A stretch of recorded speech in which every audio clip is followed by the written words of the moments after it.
Hello everyone, कैसे हो आप सब। एक बार पुनः स्वागत है आप सभी का हमारे अपने YouTube channel Shiv coaching classes पर। आज की इस वीडियो में हम देखेंगे क्लास 12 बायोलॉजी एनसीईआरटी चैप्टर 2 हमारा चल रहा है। आज की इस वीडियो में यहाँ पे हम देखेंगे फीमेल रिप्रोडक्टिव सिस्टम यानी कि मादा जनन तंत्र। देखिए, पहले ही आपको हम बता देते हैं कि ये जो टॉपिक है काफी इंपॉर्टेंट है, ना केवल आपके पेपर के पॉइंट ऑफ व्यू से बल्कि आप यहाँ पे पाएंगे कि इससे हमेशा क्वेश्चन आगे कहीं ना कहीं आपके हर एक कॉम्पिटेटिव एग्जाम में भी क्वेश्चन पूछे जाते हैं। तो अभी तक जितने भी हमने टॉपिक चैप्टर 2 के आपको कवर कराए हैं, सारे के सारे टॉपिक इंपॉर्टेंट है और यहां से कई सारे क्वेश्चन आपके एग्जाम में जरूर पूछे जाते हैं। तो चलिए सीधे वीडियो को स्टार्ट करते हैं। सबसे पहले यदि हम बात करें मादा जनन तंत्र की, तो फीमेल रिप्रोडक्टिव सिस्टम के अंतर्गत देखिए हमको क्या क्या पढ़ना होता है। सबसे पहले तो हम देखेंगे एक जोड़ी अंडाशय, यानी सबसे पहले तो हम अंडाशय या ओवरीज के बारे में पढ़ेंगे। इसके बाद हम पढ़ेंगे एक जोड़ी अंडवाहिनी यानी ओविडक्ट या अंडवाहिनी या फैलोपियन ट्यूब के बारे में पढ़ेंगे। वहीं तीसरा भाग जो पढ़ेंगे इंपॉर्टेंट भाग है वो है गर्भाशय यानी कि यूट्रस। तो यूट्रस के बारे में भी पूरा का पूरा कवर करेंगे। इसके बाद देखिए योनि यानी कि वजाइना भी पढ़ेंगे। इसके बाद बाह्य जननांग जो भी होता है उसको पढ़ेंगे, साथ ही साथ सहायक ग्रंथियों के बारे में भी देखेंगे। सबसे पहले स्टार्ट करते हैं अंडाशय या ओवरीज से। तो अंडाशय की यदि हम बात करते हैं तो देखिए यहां से आपको एक क्वेश्चन डेफिनेट रूप से आपके एग्जाम में देखने को मिलता है और वो 2 नंबर में आता है। 2 नंबर में कौन सा क्वेश्चन आएगा, इसके पहले भी हमने आपको क्या बताया था कि वृषण में हमने आपको बताया था कि अक्सर पूछा जाता है कि वृषण के 2 कार्य लिखिए। सेम उसी तरह आपको यहां पे अंडाशय के 2 कार्य बताना है। तो यदि अंडाशय की बात की जाए तो जैसे वृषण जो होता है, किसी भी मेल के अंदर प्राथमिक जननांग होते हैं यानी प्राइमरी सेक्स ऑर्गन होते हैं, उसी प्रकार किसी भी फीमेल के अंदर जो अंडाशय होते हैं ये प्राइमरी सेक्स ऑर्गन का काम करते हैं, अर्थात प्राथमिक जननांग होते हैं। अंडाशय के यदि कार्यों की बात करते हैं तो अंडाशय के 2 प्रमुख कार्य हैं। पहला अंडाशय का प्रमुख कार्य क्या है, अंडाणुओं का निर्माण करना यानी कि फॉर्मेशन ऑफ ओवम। और दूसरा प्रमुख कार्य क्या है, मादा हार्मोन्स का स्रावण करना। और उन मादा हार्मोन्सों में से प्रमुख रूप से जो हार्मोन्स है वो है एस्ट्रोजन हार्मोन्स और प्रोजेस्टेरॉन हार्मोन्स। तो ये दोनों हार्मोन्सों का मुख्य रूप से सिक्रीशन करना किसका काम होता है, अंडाशय का या ओवरी का काम होता है। तो सबसे पहले तो आपको याद रखना है कि अंडाशय के 2 प्रमुख कार्य। इसके बाद यदि हम पोजीशन या स्थिति की बात करते हैं कि जो अंडाशय होता है ये बॉडी में स्थित कहां होता है, तो देखिए किडनी के पास में जो लोअर एब्डोमिनल पार्ट होता है यानी जो लोअर उदरीय गुहा वाला भाग होता है उसमें से मीसोबेरियम द्वारा जुड़ी रहती है। कौन जुड़ी रहती है, तो अंडाशय जो है मीसोबेरियम नामक झिल्ली से जुड़ी होती है। साथ ही साथ यह श्रोणि भित्ति व गर्भाशय से लिगामेंट या स्नायुओं के द्वारा जुड़ी होती है। गर्भाशय से यदि बात की जाए तो यह किसके माध्यम से जुड़ी होती है, लिगामेंट या स्नायु के माध्यम से जुड़ी होती है। अब देखिए अंडाशय के यदि साइज की बात करते हैं तो अंडाशय की साइज लगभग 2 से लेकर के 4 सेंटीमीटर होती है। कितनी होती है, 2 से लेकर के 4 सेंटीमीटर होती है। अब बात करते हैं स्ट्रक्चर ऑफ ओवरी यानी कि यहां पे अंडाशय की संरचना देखते हैं। सबसे पहले यदि हम अंडाशय की संरचना की बात करते हैं तो अंडाशय को एक परत घेरी हुई होती है चारों तरफ से, जिसका नाम है जर्मिनल एपिथेलियम। तो अंडाशय को जर्मिनल एपिथेलियम की परत घेरे रहती है और इस उपकला के भीतर ओवेरियन स्टोमा उपस्थित होते हैं। यानी नॉर्मल से आपको केवल और केवल पहले तो ये याद रखना है कि पूरी की पूरी जो संरचना होती है अंडाशय की उसको चारों तरफ से एक लेयर या परत घेरी हुई होती है जिसको हम कहते हैं जर्मिनल एपिथेलियम। और फिर इस जर्मिनल एपिथेलियम के अंदर आपको याद रखना है कि ओवेरियन स्टोमा उपस्थित होते हैं। यहां पे आप देख सकते हैं कि ये हमारे पास अंडाशय की संरचना है जिसको चारों तरफ से आप यहां पे ब्राउन कलर से हमने यहां पे शो कर रखा है। तो ये एक परत घेरी हुई होती है अंडाशय को चारों तरफ से, जिसको हम कहते हैं जर्मिनल एपिथेलियम। वहीं आपको हमने क्या कहा कि इस उपकला के भीतर ओवेरियन स्टोमा भी उपस्थित होते हैं। अब आप अंडाशय के भीतर जो पूरा का पूरा भाग है ये क्या कहलाता है, ओवेरियन स्टोमा कहलाता है। तो आपको याद रखना है कि अंडाशय की परत को चारों तरफ से जर्मिनल एपिथेलियम की परत घेरी हुई रहती है और साथ ही साथ इसके अंदर ओवेरियन स्टोमा भी उपस्थित होते हैं। अब इसके बाद देखिए आपको यहां पे 2 पार्ट दिखाई देंगे, क्योंकि जो ओवेरियन स्टोमा होता है यह 2 मुख्य पार्टों से मिलकर के बना होता है। एक तो होता है परिधीय भाग जिसको हम कार्टेक्स कहते हैं और दूसरा भीतरी वाला भाग होता है, भीतरी वाले भाग को हम मेड्यूला कहते हैं। तो कार्टेक्स वाला जो भाग है, आप तो पहले यहां पे डायग्राम में देखिए, डायग्राम में आपको 2 भाग नजर आ रहे हैं। एक तो ये पूरा जो ग्रीन कलर से हमने शो कर रखा है, इसके बाहर का भाग जो कि कार्टेक्स कहलाता है, और इसके अंदर का ये जो डॉट डॉट हमने शो कर रखा है, इसके अंदर का जो पूरा का पूरा ये वाला भाग होता है, जिसके अंदर आपको फर्स्ट यानी कि प्राथमिक फॉलिकल, द्वितीयक फॉलिकल यानी सेकेंडरी फॉलिकल, टर्सरी फॉलिकल और मैच्योर फॉलिकल जिसके अंदर आपको दिखाई दे रहे हैं, यह मेड्यूला वाला भाग है। तो अंडाशय के अंदर दो भाग हैं, कार्टेक्स वाला भाग और एक मेड्यूला वाला भाग। तो बाहरी भाग कार्टेक्स है और भीतरी वाला भाग जो है मेड्यूला कहलाता है। अब आप देखिए कि कार्टेक्स वाला जो भाग होता है, इसमें ओवेरियन पट्टिकाएं उपस्थित होती है। कार्टेक्स वाले भाग के अंदर कई सारी ओवेरियन पट्टिकाएं उपस्थित होती है, जबकि जो मेड्यूला वाला भाग होता है, इसमें कमजोर संयोजी ऊतक होते हैं, साथ ही साथ रक्त वाहिनियां भी होती है। आप देख सकते हैं कि रक्त वाहिनियों का जो मार्ग होता है, यहां पे एक झिल्ली होती है जिसको कि हम हाइलस कहते हैं। इस हाइलस झिल्ली के माध्यम से ही ब्लड वेसल्स और रक्त कणिकाएं जो है अंदर उपस्थित होती है इसमें। तो इस प्रकार से अंडाशय की जो संरचना होती है उसको आपको याद रखना है कि चारों तरफ से एक लेयर या परत घेरी हुई होती है, जिसको हम जर्मिनल एपिथेलियम कहते हैं। इसके अंदर ओवेरियन स्टोमा होते हैं। ओवेरियन स्टोमा के दो भाग होते हैं, कार्टेक्स बाहरी भाग और भीतरी वाला भाग मेड्यूला होता है। मेड्यूला के अंदर ही आप पाएंगे कि जैसे ही किसी भी फीमेल के अंदर, क्योंकि अंडाशय में हमने क्या कहा कि अंडाशय के अंदर जो ओजेनेसिस की प्रक्रिया होती है वो तो बचपन से स्टार्ट हो जाती है, अर्थात जो ओगोनिया का निर्माण होता है वो तो बचपन से ही हो जाता है, अर्थात भ्रूणीय अवस्था में ही होने लगता है। इसके बाद आप पाएंगे कि भ्रूणीय अवस्था के बाद स्टार्ट तो होने लग जाता है, लेकिन बाद में जब अंडाणुओं का निर्माण होगा तो किसी भी फीमेल में जब पुबर्टी एज में क्या होगा कि मेंस्ट्रुअल साइकिल स्टार्ट होगा, तो मेंस्ट्रुअल साइकिल यानी कि रजोधर्म चक्र जो स्टार्ट हो जाता है, तो उसमें जो 28 दिन का मेंस्ट्रुअल साइकिल होता है यानी कि रजोधर्म चक्र या मासिक चक्र होता है, उसमें पहले से लेकर के 5वें दिन तक ये जो प्राइमरी फॉलिकल होती है, ये प्राइमरी फॉलिकल में क्या होता है, रजोस्त्राव होता है। और फिर पांचवें से लेकर के लगातार 13वें दिन तक एक हार्मोन्स रिलीज होता है जो एक एक्टिव रहता है, जिसका नाम है एफएसएच हार्मोन्स यानी कि फॉलिकल स्टिमुलेटिंग हार्मोन्स। यह फॉलिकल स्टिमुलेटिंग हार्मोन्स क्या करता है, इस प्राइमरी फॉलिकल को सेकेंडरी फॉलिकल में बदल देता है। फिर सेकेंडरी फॉलिकल से यहां पे टर्सरी फॉलिकल यानी कि तृतीयक पुटिका का निर्माण हो जाता है। फिर टर्सरी फॉलिकल बदल जाती है किसमें, मैच्योर ग्राफियन फॉलिकल में बदल जाती है। तो यहां पे मैच्योर फॉलिकल का मतलब है कि मैच्योर ग्राफियन फॉलिकल का निर्माण हो जाता है। और फिर जैसे ही 14वां दिन आता है, 14वें दिन क्या होता है, ओव्यूल्यूशन होता है, अर्थात अंडोत्सर्ग होता है। तो अंडोत्सर्ग के माध्यम से ओवम क्या होता है, बाहर रिलीज हो जाता है। तो इस प्रकार से आपको याद रखना है कि अंडाशय की संरचना को चारों तरफ से एक लेयर या परत घेरी हुई होती है, जिसको हम जर्मिनल एपिथेलियम कहते हैं। इसके अंदर आपको फॉलिकल दिखा देना है, primary follicle, secondary follicle, tertiary follicle और मैच्योर ग्राफियन फॉलिकल। और इसके अंदर ओवेरियन स्टोमा होते हैं जो कि दो भागों के बने होते हैं, कार्टेक्स भाग और भीतरी मेड्यूला भाग बने होते हैं। तो इस प्रकार से अंडाशय की संरचना भी आपको समझ में आ गई होगी। अब इसके बाद हम देखेंगे अंडवाहिनी यानी कि ओविडक्ट, या इसको हम फैलोपियन ट्यूब भी कहते हैं। तो देखिए फैलोपियन ट्यूब या अंडवाहिनी या ओविडक्ट क्या होती है। अब देखिए जो अंडवाहिनी या ओविडक्ट होती है, जिसको कि हम फैलोपियन ट्यूब भी कहते हैं, तो फैलोपियन ट्यूब की यदि हम बात करते हैं तो इनकी संख्या कितनी होती है, एक जोड़ी होती है, यानी कि 2 फैलोपियन ट्यूब होती है किसी भी फीमेल रिप्रोडक्टिव सिस्टम में। और इसकी यदि हम लंबाई की बात करते हैं या लेंथ की बात करते हैं तो 10 से लेकर के लगभग 12 सेंटीमीटर इसकी लंबाई होती है। तो अंडवाहिनी की लंबाई आपको लेंथ याद रखना है, कभी कभी पूछी जाती है आपके एग्जाम में। साथ ही साथ एक जोड़ी इनकी संख्या होती है। सबसे प्रमुख जो फंक्शन होता है अंडवाहिनी का, तो अंडवाहिनी का फंक्शन आपको याद रखना है कि जो निषेचन होता है वो अंडवाहिनी या ओविडक्ट में ही होता है। आप निषेचन इसके पहले भी पढ़ चुके हैं। निषेचन का मतलब क्या होता है, आपस में मेल व फीमेल गैमेट का मिलना। तो मेल व फीमेल गैमेट आपस में कहां मिलते हैं, अर्थात शुक्राणु व अंडाणु कहां मिलते हैं, तो ये अंडवाहिनी में ही मिलते हैं। और इनके मिलने की क्रिया को हम फर्टिलाइजेशन या निषेचन कहते हैं। तो अंडवाहिनी में आपको याद रखना है कि यह अंडाशय की परिधि से गर्भाशय तक फैली रहती है और फैलोपियन ट्यूब को सीलिएटेड एपिथेलियम घेरे रहती है। जो फैलोपियन ट्यूब परत होती है इसको चारों तरफ से सीलिएटेड एपिथेलियम जो होती है घेरी हुई होती है।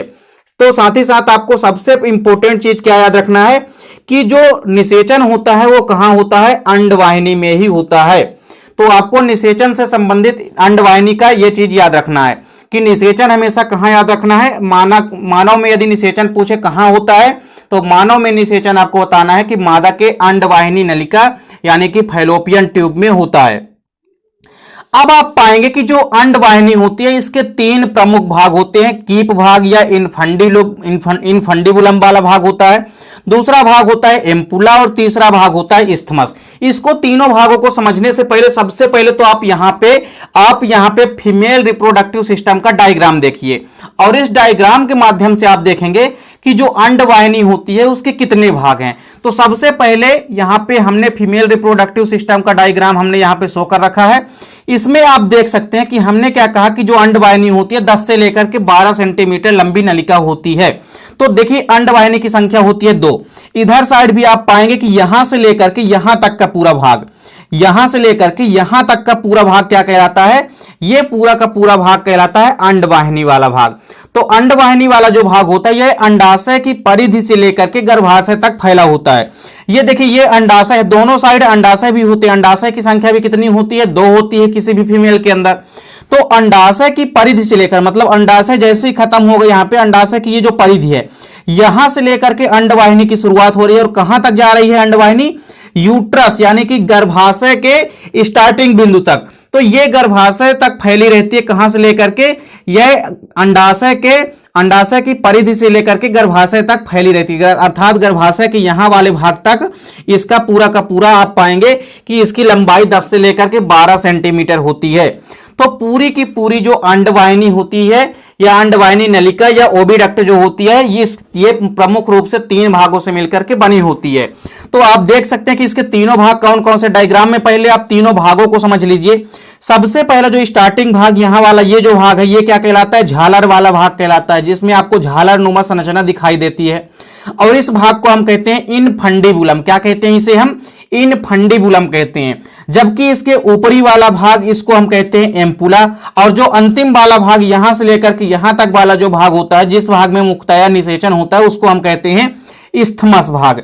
तो यहां पे आप पाएंगे कि जो पूरा का पूरा फीमेल रिप्रोडक्टिव सिस्टम है इसमें आपने अंडाशय की संरचना देखी। इसके बाद देखिए जो अंडवाहिनी होती है वो मुख्य रूप से 3 भागों से मिलकर बनी होती है, इनफंडिबुलम, एम्पुला और इस्थमस वाला भाग। तो अंडवाहिनी एक 10 से लेकर के 12 सेंटीमीटर लंबी नलिका होती है जो कि अंडाशय की परिधि से लेकर के गर्भाशय तक फैली रहती है।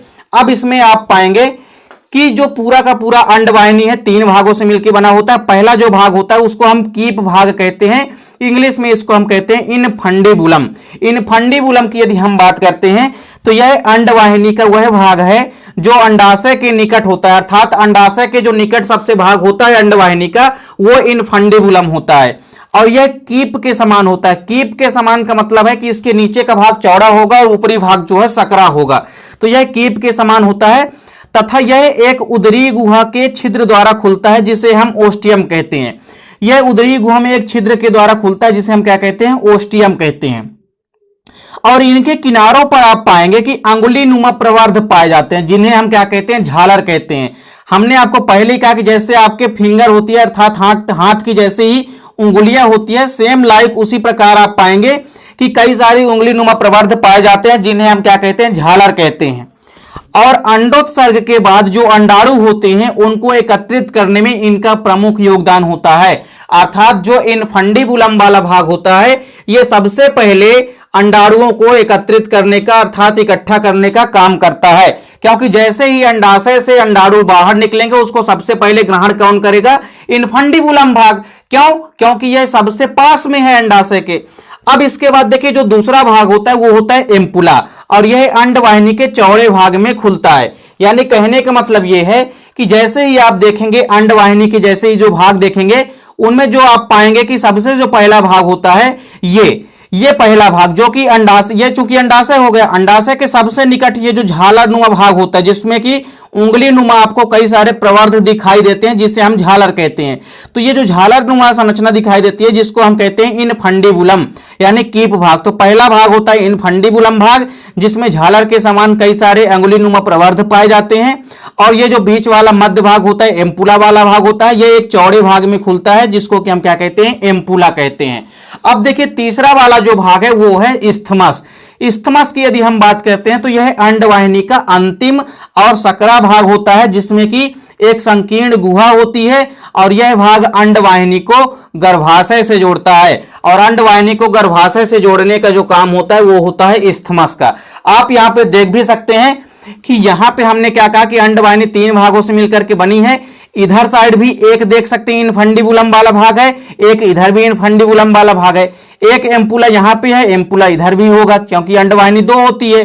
फिर इसके बाद यहां से लेकर के यहां तक पूरा जो गर्भाशय के स्टार्टिंग बिंदु तक यहाँ पे जो पूरा का पूरा भाग है ये इस्थमस वाला भाग है। और इस्थमस वाला ये चूंकि भाग ही आगे चल के चूंकि अंडवाहिनी को किससे जोड़ रहा है, अंडाशय से गर्भाशय से जोड़ने का काम करता है। तो आपको याद रखना है कि अंडवाहिनी को गर्भाशय से जोड़ने का काम कौन करता है, इस्थमस भाग करता है। अर्थात अंडवाहिनी का जो तीसरा प्रमुख भाग होता है वो होता है इस्थमस, और यह क्या करता है, अंडवाहिनी को गर्भाशय से जोड़ने का काम करता है। आप यहां पे एक चीज नोट कर लीजिए कि जो अंडवाहिनी होती है यह अंडाणु यानी कि ओवम या जाइगोट यानी कि युग्मनज को यूट्रस की तरफ ले जाती है। चूंकि अंडवाहिनी में क्या होगा, निषेचन होगा। अब निषेचन के पश्चात जो जाइगोट बनेगा उसको गर्भाशय की तरफ कौन ले जाएगा, तो अंडवाहिनी ही ले जाएगी। तो अंडवाहिनी का काम होता है अंडाणु या जाइगोट को यूट्रस की तरफ ले जाना। अब मान लीजिए यदि अंडवाहिनी में अंडाणु आया, तो अंडवाहिनी में अंडाणु आया और ऐसी सिचुएशन में यदि उसको स्पर्म मिल गया तो क्या हो जाएगा, तब तो आपस में निषेचन हो जाएगा। लेकिन मान लीजिए अंडाणु जो है अंडवाहिनी में आया और ऐसी सिचुएशन में उसको स्पर्म नहीं मिला, तो वो फिर क्या होंगे, वो फिर अंडाणु ही कहां आएंगे, फिर यूट्रस के मार्ग में आएंगे। तो उसको भी यूट्रस की तरफ लाने में किसकी भूमिका होती है, अंडवाहिनी की होती है। देखिए अंडवाहिनी निषेचन का स्थल है। हमने पहले ही आपको बताया कि मानव में निषेचन कहां होता है, तो मादा के अंडवाहिनी यानी कि फैलोपियन ट्यूब में होता है। भ्रूण अपना ब्लास्टोसिस्ट तक का परिवर्धन अंडवाहिनी में ही करता है। जाइगोट बनने के पश्चात आपको पता है कि भ्रूण बनता है, और जाइगोट से भ्रूण बनने के पश्चात कई बार विदलन या विभाजन की प्रक्रिया होती है जिसमें कई सारे स्टेप से गुजरना पड़ता है। जैसे गैस्ट्रुला अवस्था आती है, मोरुला अवस्था आती है, फिर ब्लास्टोसिस्ट और ब्लास्टुला अवस्था होती है। तो ब्लास्टोसिस्ट बनने तक की जो अवस्था होती है वहां तक जो भ्रूण का परिवर्धन होता है अर्थात विकास होता है वह अंडवाहिनी में ही होता है। ब्लास्टोसिस्ट अवस्था के बाद जो भ्रूण होता है वो कहां आ जाता है, फिर गर्भाशय में आ जाता है और फिर आगे का विकास गर्भाशय में होता है। अब चूंकि यहां पे देखिए गर्भाशय की बात करते हैं, तो गर्भाशय की यदि हम बात करते हैं तो यह उल्टे नाशपाती के समान इसकी संरचना होती है। पियर या नाशपाती आपने देखी होगी, नाशपाती को यदि आप उल्टा कर दीजिए तो लगभग उसी प्रकार आपको जो गर्भाशय है इसकी संरचना आपको दिखाई देगी। यह श्रोणी भित्ति से लिगामेंट या स्नायु द्वारा जुड़ी होती है। जो श्रोणी भित्ति होती है, श्रोणी भित्ति से किसके माध्यम से जुड़े होते हैं, स्नायु या लिगामेंट के माध्यम से जुड़े होते हैं। देखिए गर्भाशय के 3 प्रमुख भाग हैं। जैसे अंडवाहिनी के 3 प्रमुख भाग हैं, इनफंडिबुलम, इम्पुला और इस्थमस। उसी प्रकार आपको याद रखना है कि गर्भाशय के भी 3 भाग हैं। उसमें से पहला भाग होता है फंडस भाग, दूसरा होता है कार्पस भाग और तीसरा होता है सर्विक्स भाग। कार्पस भाग को हम मेन यूट्रस बॉडी भी कहते हैं। तो आपको यहां पे मेन यूट्रस बॉडी मिलेगी। गर्भाशय की यदि हम बात करते हैं तो अब आप यहां पे डायग्राम के माध्यम से समझ सकते हैं। ये देखिए, ये जो पूरा का पूरा भाग है, ये पूरा का पूरा जो भाग है, ये वाला भाग क्या कहलाता है, यूट्रस या गर्भाशय। तो गर्भाशय में देखिए पहला जो भाग है ऊपरी भाग, ये फंडस कहलाता है। फिर आप पाएंगे ये जो पूरा का पूरा गर्भाशय के बीच वाला जो पूरी बॉडी है ये है यूट्रस बॉडी, जिसको कि हम क्या कहते हैं, कार्पस भाग कहते हैं। ये मध्य भाग कार्पस भाग कहलाता है, जिसको हम यूट्रस बॉडी भी कहते हैं। जबकि तीसरा भाग होता है सर्विक्स, यानी कि ये जो ग्रीवा वाला भाग है, ये आप देख सकते हैं, ये पूरा ये जो ग्रीवा वाला भाग है इसको हम कहते हैं सर्विक्स या ग्रीवा। तो आप यहां पे पाएंगे कि गर्भाशय की जो संरचना होती है, गर्भाशय की संरचना में मुख्य रूप से आपको 3 परत दिखाई देते हैं, मुख्य रूप से 3 भाग दिखाई देते हैं। तो तीनों भागों में से जो पहला भाग होता है वो होता है फंडस भाग। फंडस भाग की यदि हम बात करते हैं तो यह ऊपरी भाग होता है, गुंबदाकार भाग होता है। गुंबद की संरचना आपने देखी होगी, जैसे मंदिर वगैरह में गुंबद लगे होते हैं, सेम उसी प्रकार आपको गुंबदाकार आकार का कौन दिखाई देगा, फंडस वाला भाग दिखाई देता है, जो कि अंडवाहिनी की ओपनिंग के ऊपर स्थित होता है। अर्थात अंडवाहिनी जहां पे ओपनिंग होती है अंडवाहिनी की, वहीं के ऊपरी भाग में यह स्थित होता है। कार्पस की बात करते हैं, यदि बीच वाले भाग की बात करते हैं, मेन बॉडी की बात करते हैं, यूट्रस बॉडी की, यानी कि कार्पस वाले भाग की बात करते हैं, तो यह गर्भाशय का मध्य व मुख्य भाग होता है। गर्भाशय का मुख्य भाग यही होता है और इसी में मेन जो है किसी भी जो एम्ब्रियो होता है उसका डेवलपमेंट होता है। तो कहने का मतलब यह है कि कार्पस वाला जो भाग होता है इसको हम यूट्रस बॉडी भी कहते हैं, क्योंकि यूट्रस बॉडी ही हमने यहाँ पे आपको शो कर रखा है। तो मध्य वाला पूरा का पूरा भाग जो होता है ये कार्पस वाला भाग होता है, इसको आप यूट्रस बॉडी भी कह सकते हैं, क्योंकि यह गर्भाशय की मुख्य बॉडी होती है। तो आपको यहाँ पे देखना है कि यह गर्भाशय का मध्य वाला भाग होता है, साथ ही साथ यह गर्भाशय का एक मुख्य पार्ट होता है। अब इसके बाद आपने देखा कि फंडस, फंडस में आपने क्या देखा कि जहां से अंडवाहिनी की स्टार्टिंग होती है उसके ऊपरी वाले भाग में ये जो भाग होता है ये फंडस वाला भाग कहलाता है। अब इसके बाद जो तीसरा भाग होता है वो होता है सर्विक्स यानी कि ग्रीवा वाला भाग। ग्रीवा भाग में अब आप पाएंगे तो आप पाएंगे कि यह गर्भाशय का निचला भाग होता है, साथ ही साथ गर्भाशय का सकरा भाग होता है और सर्विक्स की जो कैविटी होती है उसको हम सर्विकल केनाल कहते हैं। आप यहां पे पाएंगे कि जो सबसे सकरा भाग होता है गर्भाशय का निचला सबसे सकरा भाग होता है उसको हम ग्रीवा या सर्विक्स कहते हैं, और सर्विक्स या ग्रीवा, ग्रीवा की ये जो गुहा होती है जो नली होती है इसको हम ग्रीवा नाल यानी कि सर्विकल केनाल कहते हैं। क्या कहते हैं? ग्रीवा नाल यानी कि सर्विकल केनाल कहते हैं। तो अंडाशय की संरचना में आपने देखा कि किस प्रकार से जर्मिनल एपिथेलियम परत घेरी हुई होती है। सेम उसी प्रकार आपने अंडवाहिनी में देखा कि अंडवाहिनी 3 भागों से मिलकर के बनी होती है, इनफंडिबुलम, एम्पुला और इस्थमस। उसी प्रकार आपको जानना है कि जो गर्भाशय होता है यह भी 3 भागों से मिलकर बना होता है, फंडस, कार्पस भाग यानी कि यूट्रस बॉडी वाला पार्ट, और तीसरा भाग होता है सर्विक्स यानी कि ग्रीवा वाला भाग। अब देखिए यहां से एक क्वेश्चन और अक्सर पूछा जाता है कि जो मादा जनन तंत्र अर्थात जो फीमेल रिप्रोडक्टिव सिस्टम है तो उसमें आपने क्या क्या देखा। सबसे पहले आपने अंडाशय देखा, उसके बाद आपने अंडवाहिनी देखी। अब गर्भाशय में आपको एक चीज और याद रखना है। गर्भाशय में आपने एक चीज तो देखा कि गर्भाशय 3 भागों से मिलकर के बना होता है, फंडस वाला भाग हो गया, कार्पस वाला भाग हो गया और एक जो भाग हो गया वो हो गया सर्विक्स वाला भाग अर्थात ग्रीवा भाग। अब आपको यहां पे देखना है कि गर्भाशय की जो भित्तियां होती है, गर्भाशय की 3 भित्तियां होती है, ये भी आपको ध्यान में रखना है। तो गर्भाशय की 3 भित्तियां होती है, एक बाहरी परत होती है अर्थात जो बाहरी भित्ति होती है उसको हम कहते हैं पेरिकार्डियम, मध्य वाली जो भित्ति होती है उसको हम कहते हैं मायोकार्डियम, और जो आंतरिक भित्ति होती है जिसको हम कहते हैं एंडोमेट्रियम। और ये एंडोमेट्रियम ही जब रजोस्त्राव होता है, रजोस्त्राव के समय में यानी कि मेंस्ट्रुअल साइकिल के पहले से लेकर के 5वें दिन तक जब रजोस्त्राव होता है उस पर ये जो एंडोमेट्रियम की परत होती है यही टूट टूट के बाहर निकलती है, और बाद में फिर 5वें दिन से 13वें दिन तक पुनः जो है इसका धीरे धीरे डेवलप होने लगता है। तो कुल मिलाकर के आपको ध्यान देना है कि जो गर्भाशय होता है उसकी 3 भित्तियां होती है। तो तीनों भित्तियां आप यहां पे क्रमशः देख सकते हैं। गर्भाशय चूंकि गर्भाशय का जो सबसे बाहरी भित्ति है वो है पेरिकार्डियम, मध्य वाली जो भित्ति होती है ये वाली जो पूरी भित्ति होती है इसको हम कहते हैं मायोकार्डियम, और ये जो सबसे आंतरिक भित्ति होती है इसको हम कहते हैं एंडोमेट्रियम। तो आपको यहां पे याद रखना है कि पेरीमेट्रियम, मायोमेट्रियम और एंडोमेट्रियम, तो तीनों को याद रखना है। 3 के 3 भित्तियां होती है गर्भाशय की। 3 भित्तियों में से पहला है पेरीमेट्रियम, दूसरा है मायोमेट्रियम और तीसरा है एंडोमेट्रियम। तो तीनों ही भित्तियों को आपको याद रखना है। अब इसके बाद जो संरचना है वो है योनि यानी कि वजाइना। तो ये भी इंपॉर्टेंट है क्योंकि यहां से भी कई सारे क्वेश्चन आपके एग्जाम में पूछे जाते हैं। देखिए सबसे पहले तो आपको याद रखना है कि जो फीमेल रिप्रोडक्टिव सिस्टम का है इसका डायग्राम ही आपके एग्जाम में कई बार पूछा जाता है। अब वो चाहे 2 नंबर में पूछे या 3 नंबर में आपसे पूछे या 4 नंबर में, पर अक्सर इसका डायग्राम आपके एग्जाम में पूछा जाता है। तो आपको यहां पे अंडाशय समझ में आ गया होगा, अंडवाहिनी भी हमारा खत्म हो चुका और गर्भाशय यानी कि यूट्रस भी हमारा खत्म हो चुका। अब इसके बाद देखिए हम देखते हैं योनि यानी कि वजाइना।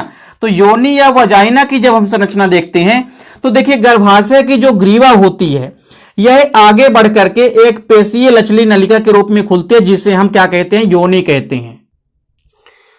तो योनि या वजाइना की यदि हम बात करते हैं तो देखिए गर्भाशय की जो ग्रीवा होती है, हमने क्या कहा कि गर्भाशय 3 भागों से मिलकर बना होता है। फंडस वाला भाग होता है, कार्पस भाग होता है और नीचे वाला जो सकरा भाग होता है जिसको कि हम क्या कहते हैं, ग्रीवा कहते हैं। ग्रीवा की जो कैविटी होती है उसको हम सर्विकल केनाल कहते हैं, अर्थात जो सर्विक्स की कैविटी होती है उसको हम सर्विकल केनाल कहते हैं। तो देखिए यहां पे आपको ध्यान देना है कि गर्भाशय की जो ग्रीवा होती है वो आगे बढ़ करके एक पेशीय लचीली नलिका में खुलती है जिसे हम क्या कहते हैं, योनि कहते हैं। आप देख सकते हैं इस डायग्राम के थ्रू यहां पे कि हमने क्या कहा, गर्भाशय के जो निचला सकरा भाग होता है जिसको हम ग्रीवा कहते हैं। अब आगे आप आएंगे तो ग्रीवा की जो कैविटी होती है अर्थात जो पूरी की पूरी गुहा होती है इसको हम सर्विकल केनाल यानी कि ग्रीवा नाल कहते हैं।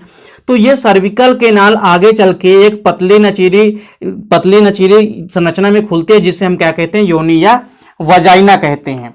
तो योनि या वजाइना में आप यहां पे पाएंगे कि ये भीतर से एक म्यूकस झिल्ली के द्वारा भी घिरी होती है। तो योनि की संरचना जो होती है, अर्थात जो वजाइना की संरचना होती है, ये भीतर से म्यूकस झिल्लियों के द्वारा घिरी रहती है। योनि के पीछे जब आप जाएंगे तो योनि के पीछे वाले भाग में एक झिल्ली उपस्थित होती है, जिसे हम हाइमन झिल्ली कहते हैं। तो हाइमन झिल्ली से संबंधित एक चीज और आपको याद रखनी है। कई बार यहां पे कहा जाता है कि जो हाइमन झिल्ली होती है, हाइमन झिल्ली से संबंधित आपको यहां पे आगे एक चीज और ध्यान देनी है। तो योनि की यदि हम बात करते हैं लंबाई की, तो योनि की लंबाई जो होती है वो 8 सेंटीमीटर होती है लगभग। तो योनि की लंबाई भी आपने देखी लगभग कितनी होती है, 8 सेंटीमीटर होती है। वहीं जो योनि होती है वो गर्भाशय ग्रीवा आगे बढ़कर के एक पेशीय लचीली नलिका में खुलती है, जिसे हम क्या कहते हैं, योनि कहते हैं। तो देखिए इसके पीछे एक उपस्थित झिल्ली भी होती है, अर्थात जिसे हम हाइमन झिल्ली कहते हैं। तो हाइमन झिल्ली भी आपको याद रखना है कि योनि यानी कि वजाइना की संरचना में आपको हाइमन झिल्ली भी नजर आती है। अभी इस हाइमन झिल्ली के बारे में एक चीज और आपको आगे यहाँ पे हम बताएंगे। तो देखिए योनि जो होती है बेसिकली यह स्त्रियों में मैथुनी नाल की तरह कार्य करती है। जैसे आपने देखा था कि किसी भी मेल के अंदर या किसी भी पुरुष के अंदर जो पेनिस या शिश्न होता है वो मैथुनी अंग की तरह कार्य करता था। सेम उसी प्रकार कॉपुलेटरी ऑर्गन्स की तरह यहां पे योनि या वजाइना काम करती है। तो योनि या वजाइना किसी भी फीमेल के अंदर मैथुनी नाल की तरह अर्थात मैथुनी अंग की तरह कार्य करती है। मैथुन की क्रिया के दौरान यह क्या करती है, नर के शिश्न द्वारा वीर्य को प्राप्त करती है।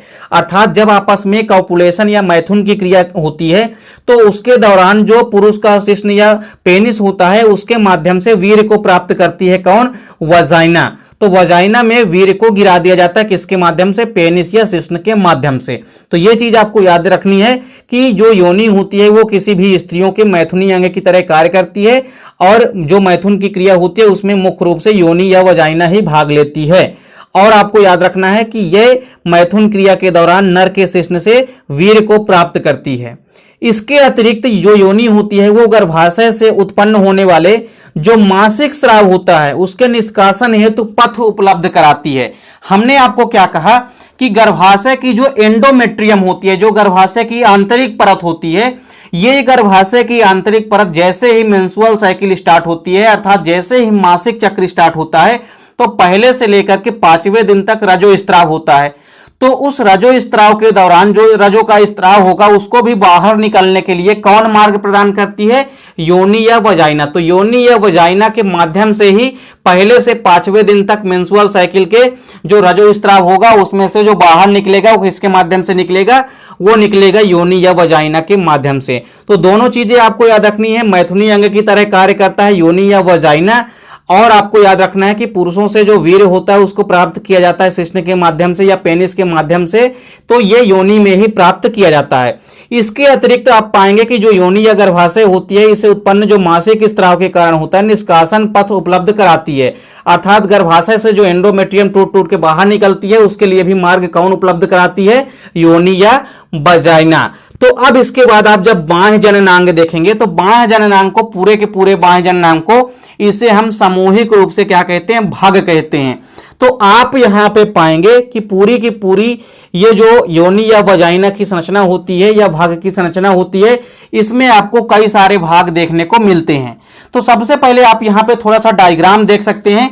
इस डायग्राम में आपको दिखाई दे रहा है कि कई सारी संरचनाएं हैं। जो नीचे वाली संरचना है एनस कहलाती है, इसमें हाइमन झिल्ली भी है जिसकी हमने इसके बात की थी, क्योंकि योनि या वजाइना के भीतरी साइड हमने आपको क्या कहा कि हाइमन झिल्ली उपस्थित होती है। इसमें वाइजाइनल ओपनिंग होती है, साथ ही साथ लेबिया मिनोरा और लेबिया मेजोरा भी होते हैं। ऊपर वाला भाग क्लाइटोरिस कहलाता है। क्लाइटोरिस के ऊपर वाला भाग मोन्स प्यूबिक यानी कि जिस पर हेयर पाए जाते हैं जिसको हम प्यूबिक हेयर भी कहते हैं। तो आप यहाँ पे एक एक करके क्रमशः पूरे के पूरे बाह्य जननांग की संरचना यदि आप देखेंगे तो इसमें सबसे जो पहली संरचना नजर आएगी आपको जिसको हम कहते हैं जघन शैल। जघन शैल को हम कहते हैं मोन्स प्यूबिक। मोन्स प्यूबिक की यदि हम बात करते हैं तो इसमें आप पाएंगे कि यह गद्दी नुमा भाग होता है। यह कैसा भाग होता है, यह एक गद्दी नुमा भाग होता है क्योंकि इसकी जो त्वचा होती है ना उसके नीचे वसीय परत होती है अर्थात तो वसा का जाम होता है। तो वसीय परत होती है जिस कारण से यह गद्दीनुमा संरचना द्वारा दिखाई जाती है। तो यह गद्दीनुमा संरचना जैसी नजर आती है जिसको कि हम क्या कहते हैं, जघन शैल कहते हैं। और इसकी त्वचा के नीचे वसीय परत होती है, हमने पहले ही बताया, और इनमें रोम पाए जाते हैं। जघन शैल वाला जो ऊपरी भाग होता है बाह्य जननांग का, अब चूंकि बाह्य जननांग का काम कौन करेगा, योनि या वजाइना नहीं करेगी, तो उसके पूरे के पूरे आउटर पार्ट यानी जितने के पूरे बाहरी भाग हैं उसकी संरचना में आपको कई सारे भाग नजर आएंगे। तो पहला है जघन शैल, यह एक गद्दीनुमा भाग होता है क्योंकि इसकी त्वचा के नीचे वसीय परत होती है, जिस कारण से यह इसको गद्दीनुमा संरचना प्रोवाइड कराती है। और इसमें रोम उगाते हैं, यानी कई सारी इस भाग में रोम या हेयर या बाल उगाते हैं, जिससे हम प्यूबिक हेयर कहते हैं। क्या कहते हैं? जो जघन शैल है इस पर बाल उगे होते हैं, और इस पर जो बाल उगे होते हैं उसको हम क्या कहते हैं? प्यूबिक हेयर कहते हैं। क्या कहते हैं? इसको हम प्यूबिक हेयर कहते हैं। तो आप देख भी सकते हैं कि जो जघन शैल होता है यानी कि मोन्स प्यूबिक, ये पूरा का पूरा गद्दीनुमा भाग होता है जो कि मोन्स प्यूबिक कहलाता है। इस पर कई सारे आप देख सकते हैं हेयर भी प्रेजेंट हैं, अर्थात बाल उगाते हैं, जिसको हम क्या कहते हैं? प्यूबिक हेयर कहते हैं। तो ये मोन्स प्यूबिक वाले भाग में अर्थात जघन शैल वाले भाग में बाल उगाते हैं, जिसको हम क्या कहते हैं? प्यूबिक हेयर कहते हैं। अब इसके बाद जैसे ही आप नीचे आएंगे ना, तो इसमें दो प्रमुख संरचनाएं आपको नजर आएगी, जिसमें से एक संरचना है बृहद भगोष्ठ और दूसरी संरचना है लघु भगोष्ठ यानी कि लेबिया मेजोरा। तो लेबिया एक मेजोरा है और लेबिया एक माइनोरा। तो लेबिया मेजोरा का मतलब होता है बृहद भगोष्ठ और लेबिया माइनोरा का मतलब होता है, माइनोरा मतलब लघु, तो लेबिया माइनोरा यानी कि लघु भगोष्ठ। तो दो प्रकार के इंपोर्टेंट भगोष्ठ पाए जाते हैं किसके अंदर? भग के अंदर, यानी कि जो पूरा का पूरा बाह्य जननांग है फीमेल का उसमें। तो जघन शैल आपने देखा, जघन शैल के बाद जो दूसरा भाग है वो है बृहद भगोष्ठ यानी कि लेबिया मेजोरा। लेबिया मेजोरा की यदि हम बात करते हैं तो यह एक जोड़ी त्वचा के मांसल बलन होते हैं, ये भी मांसल वाले भाग होते हैं, और ये जघन शैल के नीचे की तरफ, जघन शैल का जो निचला वाला भाग होता है उसकी तरफ उपस्थित होते हैं। या आप ऐसा भी ये कह सकते हैं कि योनि छिद्र को घेरे रहते हैं, जो योनि की छिद्र होती है उसको चारों तरफ से घेरे रहते हैं बृहद भगोष्ठ। तो आपको यहां पे एक चीज और समझ में आ गई कि योनि को चारों तरफ से कौन सी परत घेरी हुई होती है, तो बृहद भगोष्ठ होती हैं जो कि योनि से घिरे हुए होते हैं, और इनकी परत पर भी रोम पाए जाते हैं। कभी कभी आप पाएंगे कि इनकी परत में भी आपको रोम दिखाई देते हैं। यानी ये जो बृहद भगोष्ठ होता है, क्योंकि बृहद भगोष्ठ भी किस का भाग है? बाह्य जननांग का भाग है। तो जघन शैल या मोन्स प्यूबिक वाला जो पहला भाग है उस पर तो हेयर पाए ही जाते हैं, लेकिन एकाध बाल या हेयर आप पाएंगे कि बृहद भगोष्ठ वाले भाग में यानी कि लेबिया मेजोरा वाले भाग में भी पाए जाते हैं। और ये एक जोड़ी बेसिकली होते हैं, त्वचा के नीचे बलन होते हैं, और ये जघन शैल के नीचे की तरफ होते हैं, यानी जघन शैल के ऊपर नहीं होते हैं, जघन शैल के कहां होते हैं? नीचे होते हैं। वह योनि छिद्र को घेरे रहते हैं, योनि की जो छिद्र होती है उसको चारों तरफ से घेरे हुए होते हैं, और इनकी जो परत होती है इस पर रोम भी पाए जाते हैं, ये भी आपको याद रखना है। आप यहां पे डायग्राम में भी देख सकते हैं कि लेबिया मेजोरा कहां पे है। तो ये तो आपका मोन्स प्यूबिक वाला भाग होगा जिस पर कि ऑलरेडी हेयर प्रेजेंट है। इसके नीचे वाला भाग आप पाएंगे कि ये जो योनि वाला भाग होता है इसको चारों तरफ से ये जो संरचना घेरी हुई होती है ये कहलाती है लेबिया मेजोरा। अब इसके बाद देखिए लेबिया माइनोरा है। लेबिया माइनोरा का मतलब होता है लघु भगोष्ठ। क्या होता है? लघु भगोष्ठ। तो देखिए यहां पर बाह्य जननांग का जो तीसरा प्रमुख भाग है वो है लघु भगोष्ठ यानी कि लेबिया माइनोरा। देखिए ये बेसिकली आंतरिक व छोटे बलन होते हैं। जैसे बृहद भगोष्ठ में आपने देखा कि ये बड़े बलन होते हैं, अर्थात इनकी साइज जो होती है बड़ी होती है, जबकि लघु भगोष्ठ में आप पाएंगे कि ये आंतरिक व छोटे बलन होते हैं और इन पर रोम नहीं पाए जाते। ये आपको याद रखना है।